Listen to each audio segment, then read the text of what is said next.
¿Cómo están ustedes? Muy buenas noches. Bienvenidos a Vía Pública. El gobierno enviará al Congreso un proyecto para aplazar, el proyecto de reforma constitucional para aplazar las elecciones programadas para abril, originalmente 10 y 11 de abril, y esto debido al aumento constante de los últimos días de casos por COVID-19, y que hoy día están en torno a los 7.000, suben a 7.500, andan por 7.300, pero sabemos que estamos en un espacio donde la cosa se puede complicar incluso más y podríamos perfectamente escalar las próximas semanas a 8.000 o a 9.000 casos, decía ayer el doctor O'Ryan aquí en Estado Nacional. Bueno, el anuncio lo hizo ayer domingo el presidente Sebastián Piñera, quien indicó que la nueva fecha para los comicios sería, tiene que aprobarlo el Congreso por 2/3, el 15 y el 16 de mayo. La segunda vuelta de gobernadores, que debía realizarse el 9 de mayo, entonces se llevaría a cabo el 4 de julio, cuando iban a ser originalmente las primarias presidenciales. Es un puzzle, verdaderamente, pero ¿quién no se ha tenido que acomodar en la vida el último año y medio en todas partes del mundo? Todo, ¿por qué esto no? Bueno, tras este anuncio, la presidenta del Senado, Yanna Proboste, evalúa con parlamentarios y dirigentes políticos que esta posible postergación de las elecciones puede llevarse a cabo. Propuso ciertas condiciones. Esto en un trato de gobierno y oposición que tiene mucho que ver, por ejemplo, con las medidas económicas y con medidas sanitarias. Estamos en presencia de un acuerdo macro con oposición y gobierno para tratar todos los temas que hoy día tienen tan dividida la clase política. Es parte de lo que vamos a conversar esta noche. Vamos a la mesa.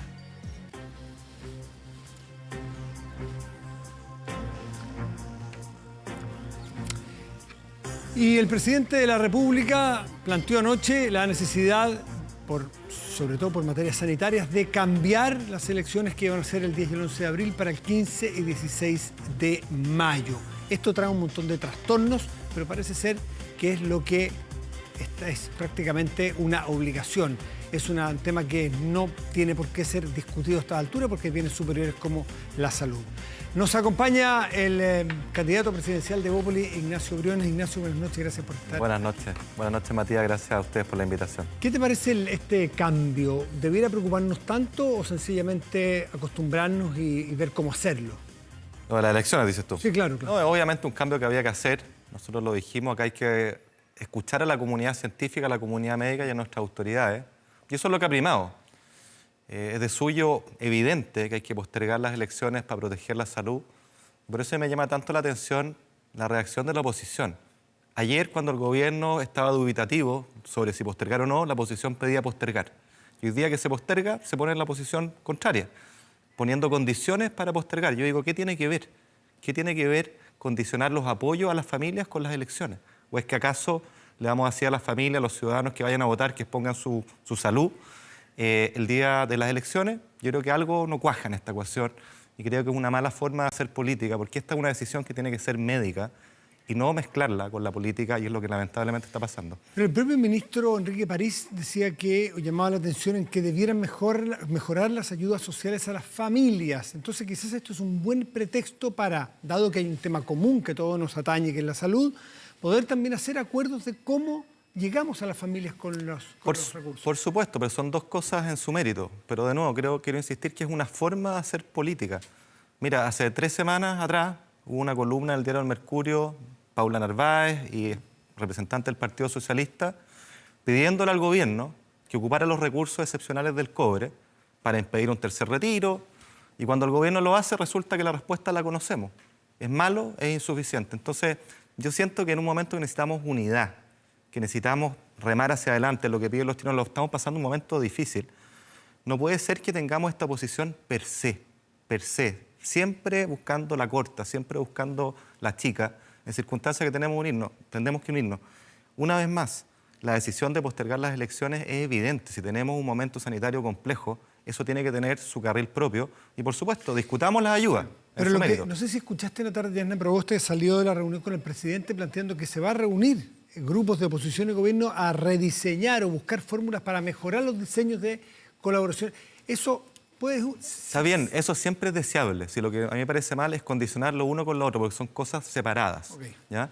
Y por otro lado, no se entiende. Yo vi una declaración hoy día de la presidenta del Senado, Yanna Proboste, criticando la excesiva focalización. Y parte diciendo la excesiva focalización, y a renglón seguido dice por qué estas ayudas tienen que llegar a las personas que más lo necesitan.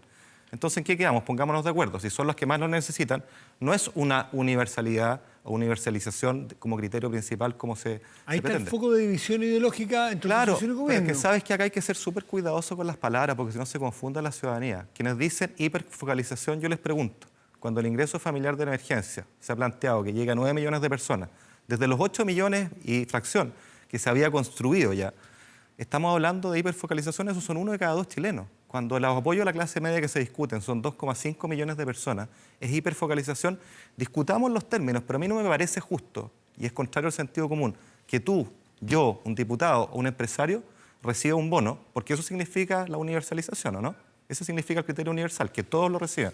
Me parece incorrecto. Quiero llevarte a un tema distinto, un planteamiento que te vi hoy día en un Twitter de proponer rebajar a la mitad el transporte público. ¿Cuáles son los términos de eso? Porque suena, hay que decir, muy campañero. Sí, claro. Pero tú dices, bueno, si el exministro de Hacienda está tirando la casa por la ventana, no parecería lógico. Me imagino que tiene sustento económico. A ver, en primer lugar, yo no lo digo para hacerlo ahora, digo como un eje de campaña, y el eje de campaña tiene que ver con algo que nosotros hemos planteado, que ha generado bastante discusión, que es poner el costo de la vida como eje central de nuestras propuestas. Y el costo de la vida tiene varias dimensiones, por supuesto los ingresos, está por supuesto el valor de los bienes, pero cuando uno descompone el presupuesto familiar, uno ve en qué gasta más plata las personas, lo sabemos, alimentación, arriendo, ¿no es cierto?, transporte público y también el pago de deuda. En transporte público aproximadamente un 15% del presupuesto familiar se gasta en eso.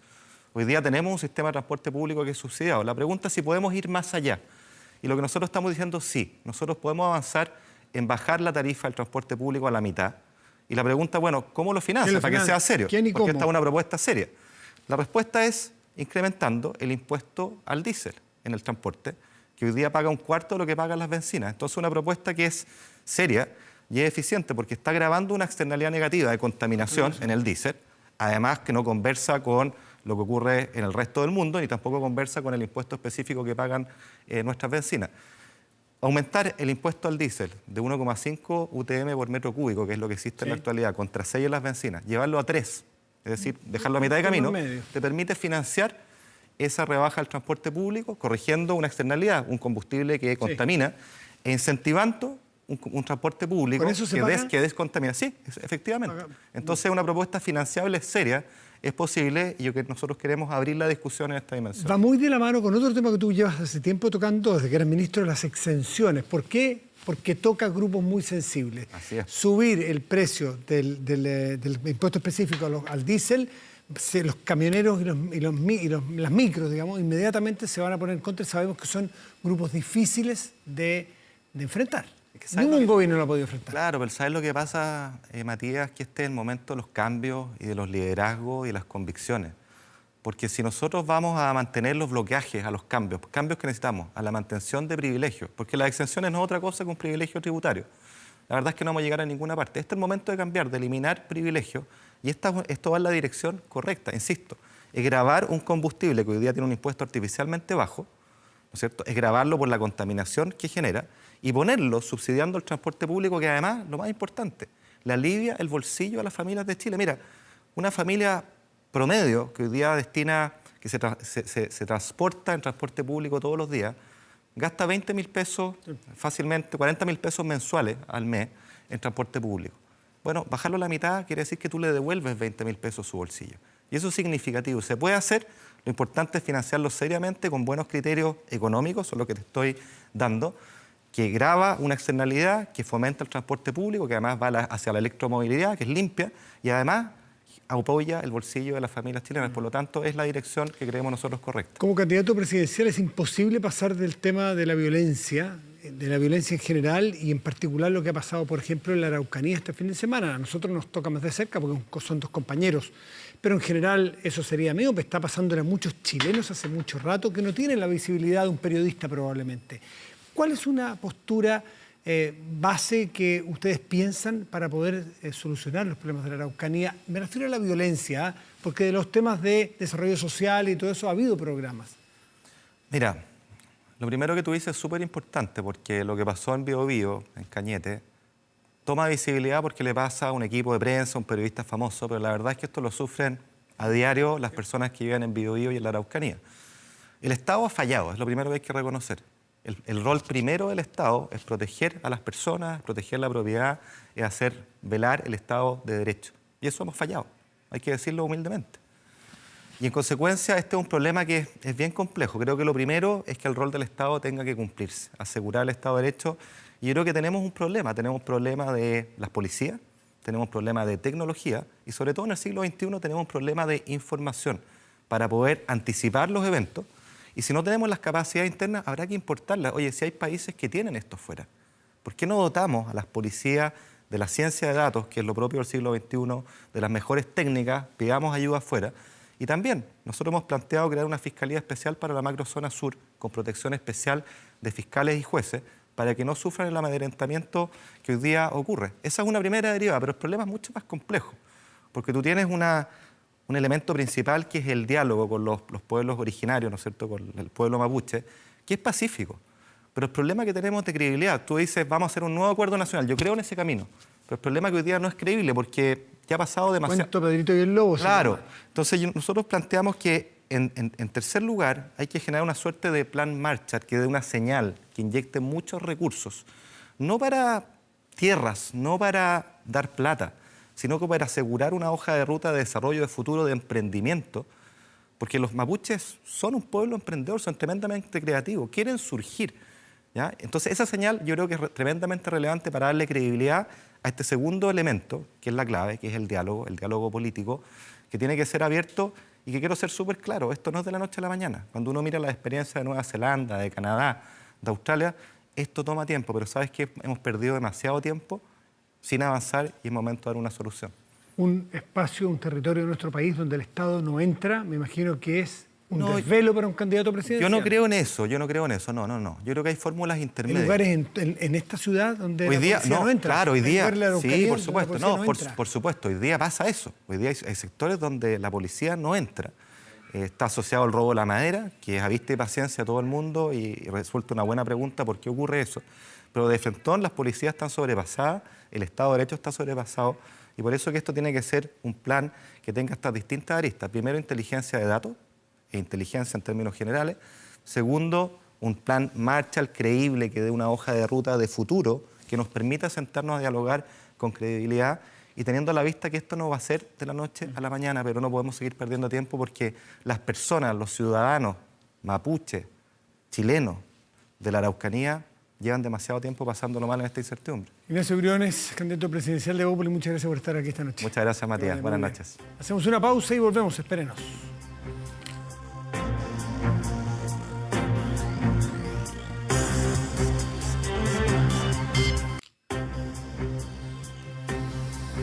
Estamos de vuelta en Vía Pública y claro, uno de los temas del día, porque por Dios la agenda cargada con temas, ¿no? Tiene que ver con el calendario electoral y para eso vamos a hablar con uno de los buenos expertos electorales de nuestro país, el diputado Pepe Out. Pepe, buenas noches, gracias por recibirnos. ¿Cómo estás? Hola Matías, buenas noches. Esto es como un trencito, ¿no? Que hablábamos el año pasado, ¿te acuerdas? Que decían, son 6 o 7 elecciones que vienen el próximo año y entonces mover algo del tren es necesariamente mueves un carro, se mueven todos los demás y esto trae complicaciones, plazos, campaña, en fin. ¿Cómo ves tú este proyecto? Te va a tocar votarlo como diputado por lo pronto, pero ¿cómo lo ves más en el fondo, la necesidad sanitaria y la realidad electoral misma?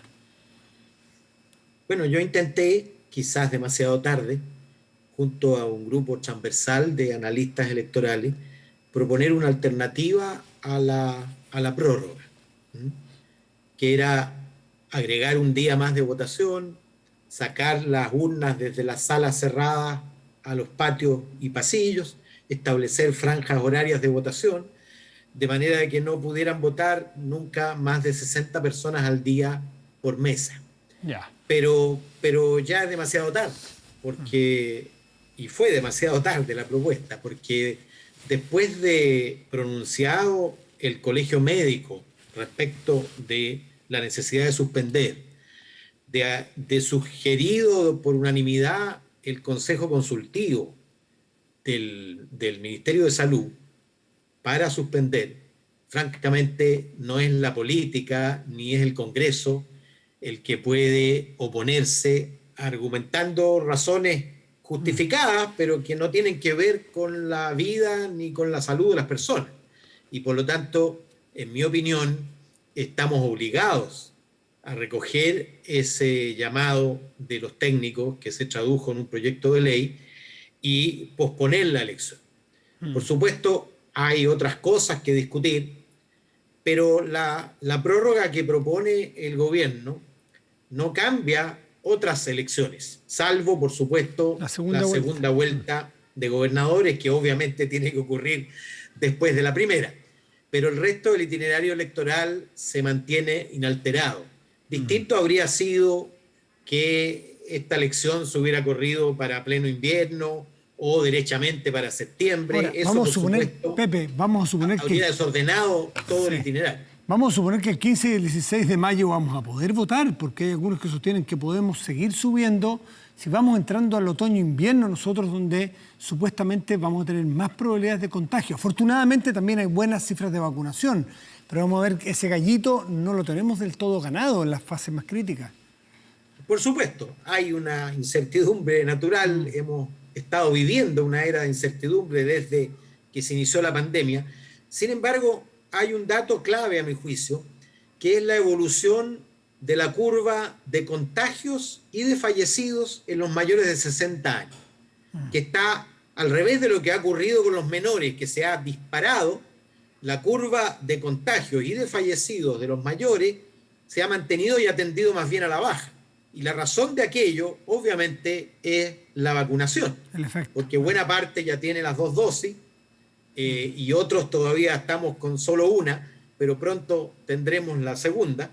Y en la medida que eso avance, y el pronóstico, la planificación, dice que poco más de 9 millones va a tener el 15 de mayo, al menos la primera dosis, y más de 7 millones de personas va a tener las 2 dosis.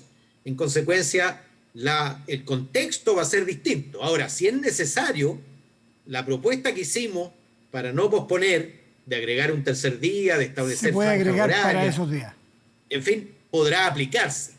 Sí. Pepe, hoy día se despertó una suerte de alerta porque hay 2 candidatos presidenciales, aunque no dicen serlo, pero sabemos que son y hablan como tal, Evelyn Matei y Daniel Jadue, que van a la reelección como alcaldes. Entonces se produce un tope ahí calendario porque ellos tienen que inscribirse para las primarias de sus sectores, recordemos que son primarias legales, y puede que se produzca la rareza de que sean candidatos, se inscriban de candidatos a primaria en sus sectores y todavía sean candidatos a alcaldes. Y no se puede, entiendo, ser alcalde candidato a más de un puesto de votación popular. ¿Qué puede pasar ahí?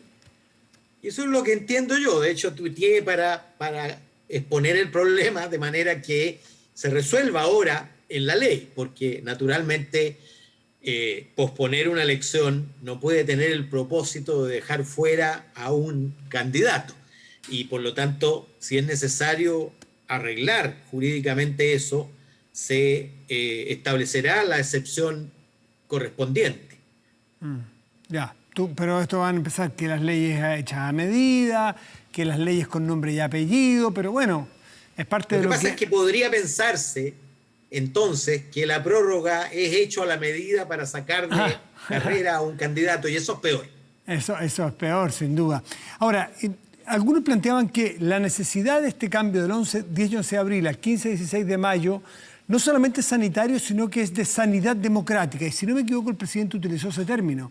En cuanto a que corremos riesgo que el 10 y 11 de abril tengamos muy baja votación, por muy interesantes que sean las convocatorias electorales, por miedo a contagiarse. Y con estos procesos con bajos niveles de aprobación o bajos niveles de participación, bueno, pueden perder credibilidad, legitimidad. ¿Cómo lo ves tú?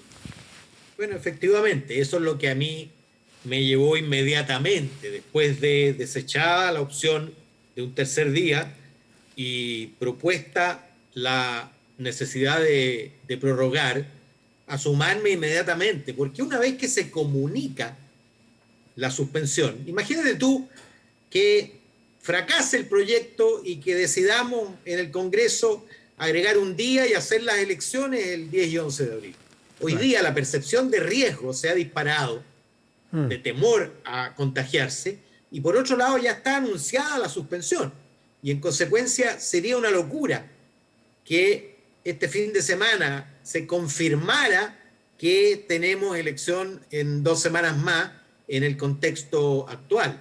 Y mi decisión de sumarme rápidamente a esto tiene que ver justamente con el riesgo de que una elección que estaba llamada a tener una participación igual o mayor que la del plebiscito del 25 de octubre tenga una participación muy baja. Y la elección, particularmente la elección de constituyentes y también la de gobernadores, que es inédita, necesitan naturalmente una participación igual, ojalá mayor, que la que dio paso a esto, que fue el triunfo del apruebo el 25 de octubre. Quiero aprovechar a Pepe Out como analista ahora, ya no como un diputado que está en las aprobaciones o discusiones legislativas, porque el otro día conversamos en la radio y tú dijiste que estabas haciendo tus proyecciones, ibas a lo largo de Chile en las alcaldías. ¿Cómo van esas proyecciones? Quiero partir preguntándote ¿vas a ver una notoria diferencia de castigo o premio electoral a un sector que logró hacer una coalición, una alianza electoral como fue el oficialismo, y no hacerlo así la oposición que va en listas divididas? Pero también me gustaría tus proyecciones en las otras elecciones. O sea, mira, hay varios elementos. El primero que yo diría es que es muy probable, apostaría yo 5-1, de que la derecha, aún unida, obtiene el peor resultado en votos, o más bien en porcentaje electoral, desde el 89 hasta hoy día. Siempre se ha movido entre el 36 y el 40, con pics de 44% el 2001, y en la última elección de 38% en diputados, y la municipal del 2016 de 38% en alcaldes y de 40% en concejal. Yo creo que en la elección de constituyente y también en la de concejales y en la de gobernadores va a estar entre el 30 y el 33%. Mi apuesta es que no va a alcanzar el tercio de la votación. Ahora, con esa votación, el resultado es muy distinto para constituyentes, para gobernadores, para concejales y para alcaldes, porque son elecciones regidas por sistemas electorales distintos. Ya, pero el que importa es el de constituyentes por el famoso 2/3. Bueno, en el de constituyente, la derecha con 30% de los votos tiene garantizado más de un tercio, cerca del 40% y un poco más de los elegidos ese día, digamos, en el padrón general, que son 138, pero con 57 de todas maneras va a estar sobre el tercio, a mi juicio. ¿Qué es lo que va a llevar? ¿Sí? Producto de la dispersión, porque claro, la oposición unida, si existiera esa ficción de unidad de todos, obviamente arrasaría si hubiera ido en una sola lista y sacara los mismos votos que todas las listas. Entonces, si estuviera junto, 33 sería 33 y 50 serían 50, ¿no? Claro, pero si hubiera 2 listas. Claro, si hubiera aunque 2 listas. Tampoco es así, porque tú tienes territorios que están muy sobre representados, incluso más sobre representados que en la elección parlamentaria, por el hecho de que los 17 escaños reservados se sacaron mayoritariamente de distritos muy poblados y quedaron con menos representación. En cambio, los distritos de 3 siguieron siendo de 3 y hay muchos distritos de regiones que tampoco perdieron escaños. Así que tú crees que esa elección va a ser el 30% de la derecha, pero que logra más del 1/3 que necesita para que se negocie en la constituyente. De todas maneras, yo creo que hay pocos que piensan distinto en los que hacen análisis electoral, porque cuando tú tienes 5 listas opositoras en promedio, en algunas ocasiones 8, en otras 4, pero mínimo 3 listas opositoras, la verdad es que es muy probable que en todos los distritos, en los 28 distritos, llegue primera la lista unida de la derecha. Y eso te da naturalmente un plus de representación. Pepe Out, otro día vamos a conversar sobre tu recorrido electoral por Chile, porque vas viendo, me parece, casi región municipal. Voy en la comuna 163, todavía me queda. Ahora me dieron un mes más, así que Para que queden Podría escritas terminar. para poder pasarte después la cuenta, a ver cómo anduvo la proyección de Pepe Out. Efectivamente. Que te vaya muy bien y muchas gracias como siempre. Buenas Chao, noches. Matías, buenas noches. Chao, chao. Hacemos una pausa y ya volvemos en Vía Pública. Espérenos. Protéjase de la delincuencia con Tepillé. Vigilancia en tiempo real de cámaras de seguridad con audio disuasivo para su empresa. Alarmas Tepillé con cámaras conectadas a su smartphone y botón de emergencia móvil para su hogar. No sea usted la próxima víctima y contrátelos en tepillé.cl. Y nos vamos a la pantalla de nuestro estudio y revisamos nuestro portal de noticias 24horas.cl. Salud proyecta 4 cordones sanitarios para Semana Santa para reducir la movilidad. Sabemos que estos fines de semana largos son muy tentadores, muy atractivos y especiales para tratar de salir de la ciudad que cada uno de nosotros viva, hacer algo distinto, pero no ahora, obviamente, por razones evidentes, no se puede hacer. Más detalles en 24horas.cl. Pausa y ya volvemos. En Vía Pública y revisamos el tiempo en este momento. El termómetro en la región metropolitana marca 12 grados con una décima y el cielo está despejado. Para mañana y pasado en esta región deberá ocurrir lo siguiente. Cielo despejado mañana y una máxima probable de 22 grados. Y para pasado, máxima probable de 24 grados, cielo parcial. ¿Revisamos otras regiones del país? Pues bien, vamos. Calama, región de Antofagasta, tendrá cielo parcial y una máxima probable de 24 grados. Y en Quellón, en la región de los lagos, Isla Grande de Chiloé, tendrá mañana cielo parcial y una máxima probable de 17 grados. De fondo escuchamos al artista nacional Mon Laferte, que presentó la portada del estreno de su disco 6. Su nuevo trabajo discográfico, la 3 veces ganadora de Grammy Latino, confirmó que el álbum será lanzado el próximo 8 de abril. Este nuevo trabajo discográfico tendrá entre sus canciones Se me va a quemar el corazón, canción que ya escuchamos de fondo y que fue lanzada el 28 de enero de este año. Con Mon Laferte despedimos Vía Pública de hoy. Muy buenas noches y gracias por venir.